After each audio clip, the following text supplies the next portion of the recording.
Hola a todos, sean bienvenidos una vez más a este canal. En esta ocasión nos enfocaremos en un tejido especializado que la mayoría conoce, pero no todos estamos muy familiarizados con él. Se trata del tejido adiposo. Y bien, nos enfocaremos principalmente en generalidades del tejido, sus características, su composición, tipos del tejido y sus principales funciones. Para comenzar, el tejido adiposo es un tejido conjuntivo especializado en almacenamiento de lípidos, gliceroles de gran energía.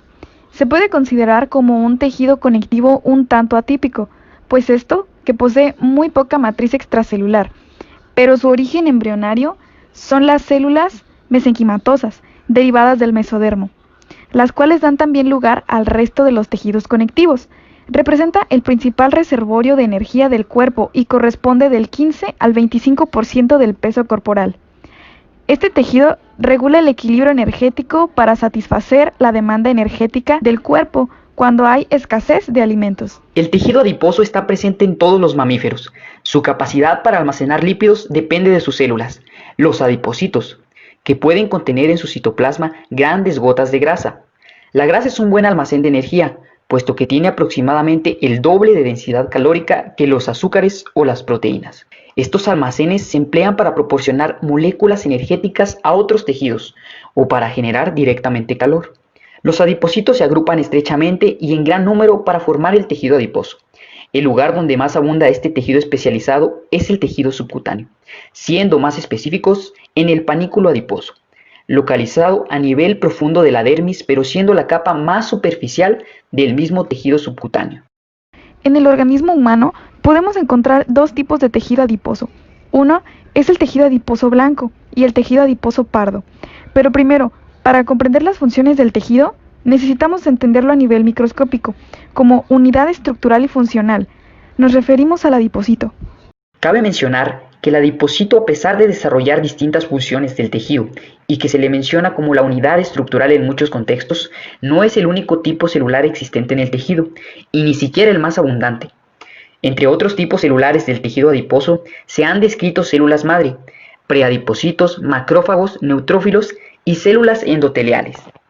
Entonces, partiendo de este contexto, podemos determinar dos tipos de tejido adiposo: el tejido adiposo multilocular o pardo y el tejido adiposo unilocular o blanco. Comenzaremos hablando acerca del tejido multilocular, que es la grasa parda.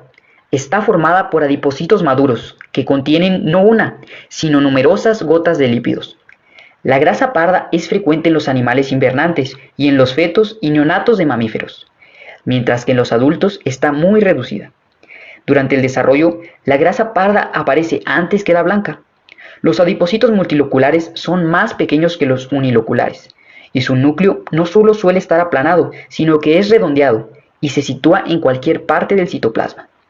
Sus mitocondrias contienen en su membrana interna termogenina, que es una proteína que contribuye a la fosforilación oxidativa, y mediante la cual se genera calor mediante la termogénesis no asociada al temblor muscular. Está inervado por el sistema simpático, que tras la liberación de noradrenalina produce la estimulación que hace que los adipocitos pardos degraden lípidos y generen calor. En humanos se encuentra en regiones dispersas que se pueden agrupar en dos. Las viscerales son perivasculares, en torno a órganos huecos y en torno a órganos sólidos. Y de manera subcutánea, músculos anteriores del cuello, fosa supraclavicular, bajo las clavículas, axila, pared abdominal anterior y fosa inguinal. El tejido adiposo blanco o unilocular, que forma la grasa blanca, está presente en todos los mamíferos y es el tejido graso predominante.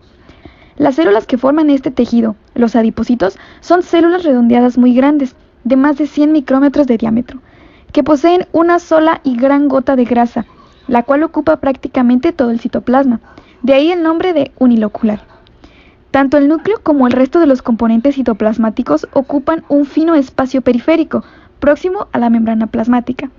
No hay que confundir estos adipocitos con los adipocitos multiloculares de la grasa parda, puesto que durante su diferenciación, los adipocitos uniloculares contienen múltiples gotas de grasa en su citoplasma.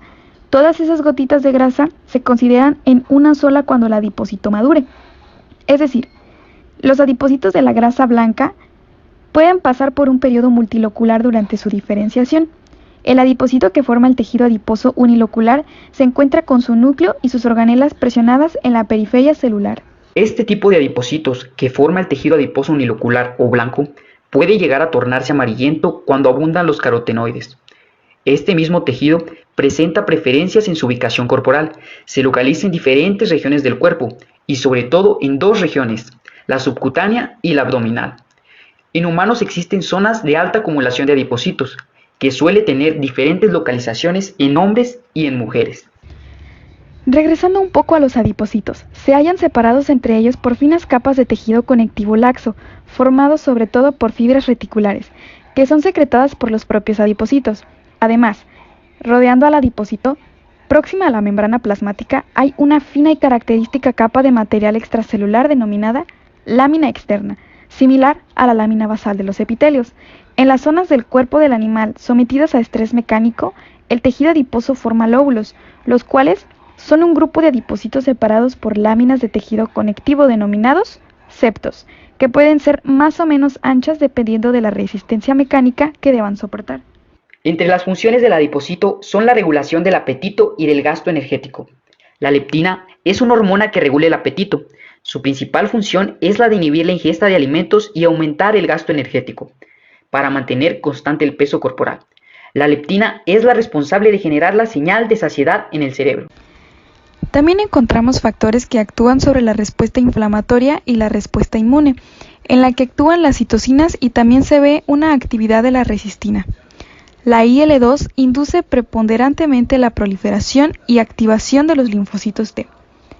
El adipocito secreta IL-4, pero hay resistencia a su acción antiinflamatoria y predomina la acción del IFNI que la antagoniza.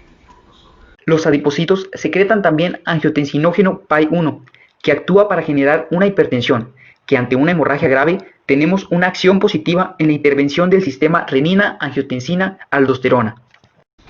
La adiponectina es sintetizada por el adipocito del tejido visceral y genera una resistencia a la insulina, que disminuye en obesidad y sus niveles bajos se asocian con resistencia a la insulina, diabetes tipo 2, dislipidemia y aterosclerosis. Entre otras funciones importantes que se desarrollan por la acción de los adipocitos son en la regulación energética y del apetito, actuando directamente en la hipófisis, presión arterial, angiogénesis, hemostasia, inflamación y sistema inmune, metabolismo de los lípidos, sensibilidad a la insulina y homeostasis de la glucosa.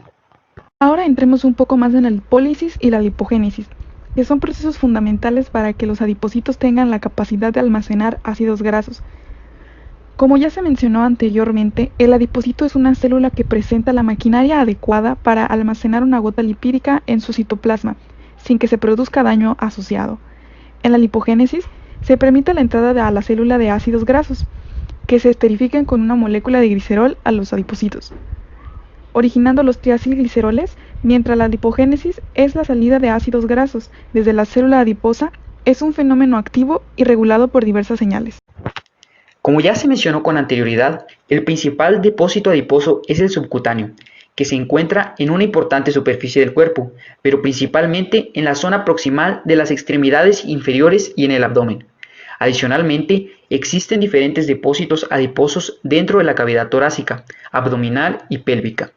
Los individuos eutróficos tienen un desarrollo muy limitado de estos tejidos adiposos que rodean las vísceras. En condiciones de exceso nutricional, el depósito de triglicéridos ocurre tanto a nivel subcutáneo como visceral.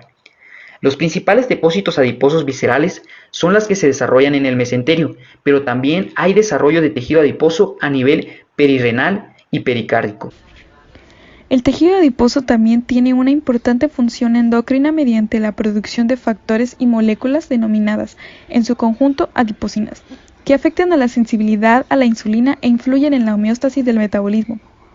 Por ejemplo, la leptina es una hormona adipocina que afecta la ingesta de alimentos, actuando sobre el sistema nervioso central. También producen otras como la resistina y la adiponectina.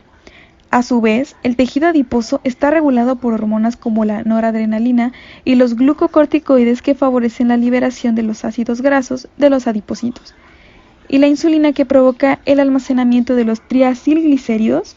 Los adipocitos también almacenan vitaminas solubles en grasas.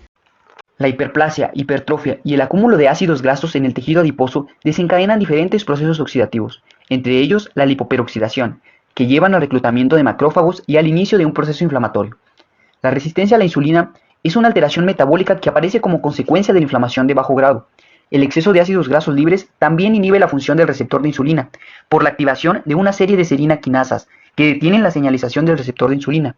Con ello, el efecto inhibidor de la insulina sobre la lipólisis en el tejido adiposo se encuentra disminuido, por lo que la liberación de ácidos grasos aumenta, contribuyendo así a aumentar la resistencia a la insulina. Del mismo modo que el proceso inflamatorio se extiende sistemáticamente, la sensibilidad a la insulina también se reduce en el hígado y el músculo por la circulación de citocinas, adiposinas y ácidos grasos libres procedentes del tejido adiposo que conducen a una situación de resistencia a la insulina sistémica. Algunas recomendaciones para evitar la obesidad, de acuerdo a lo antes ya mencionado, es realizar ejercicio de manera constante, lo cual reduce los niveles de colesterol en sangre. El ejercicio puede mejorar o reducir la existencia de anormalidades asociadas a la obesidad, como la sensibilidad a la insulina, la intolerancia a la glucosa o el perfil de lípidos en sangre. También permite mantener el balance energético del organismo, gastando el exceso de calorías ingeridas con la alimentación y evitando la acumulación de grasa en el tejido adiposo. Llevar una alimentación equilibrada, de acuerdo a la ingesta y gasto calórico, ayuda a disminuir los niveles de colesterol y mantiene una presión arterial estable. Para finalizar este pequeño video, mencionaremos que el tejido adiposo es uno de los pocos tejidos que puede incrementar y disminuir su volumen de manera drástica en mamíferos adultos. Esto es gracias a la capacidad de crecer en tamaño de los adipocitos, así como la capacidad de proliferación de estos a partir de células precursoras. Estas células precursoras se encuentran entre la fracción del tejido conectivo del tejido adiposo. Los valores considerados normales en humanos varían entre el 9 y el 18% en varones y entre el 14 y el 28% en mujeres. Se considera una persona obesa cuando la proporción de tejido adiposo sobrepasa el 22% en varones y el 32% en mujeres. La capacidad de hipertrofia e hiperplasia varía entre los diferentes depósitos de grasa del cuerpo, incluso entre el mismo depósito en hombres y en mujeres. En la mayoría de las personas predomina el sedentarismo y va acompañado de una mala alimentación. Suele desencadenar que los porcentajes de grasa corporal y por lo tanto el tejido adiposo aumente, lo que por consiguiente trae problemas de salud, las cuales a nuestro país le causa un cortocircuito en el sistema de salud. Para evitar todo esto, te recomendamos tomar agua de manera gradual al día. Resulta que es un hábito relativamente pequeño, pero ha demostrado que ayuda al organismo a los procesos metabólicos de los nutrientes y que durante la actividad física el uso del gasto energético por los adipocitos sea fiable. Consumir las denominadas grasas buenas en alimentos como el salmón, las sardinas, atún blanco y las nueces resulta un gran apoyo a la salud y prevenir problemas a futuros derivados de una mala alimentación. Cambiar una vida sedentaria por una vida cotidiana más activa resulta sano que una persona a partir de todas sus actividades cotidianas las acompañe de una rutina de ejercicios que ayuden al gasto calórico que no son consumidos por las actividades cotidianas. Esto fue todo por este video. Espero que haya sido de gran interés para ustedes. Pueden dejar sus preguntas, claro, serán respondidas en los comentarios. ¡Hasta la próxima!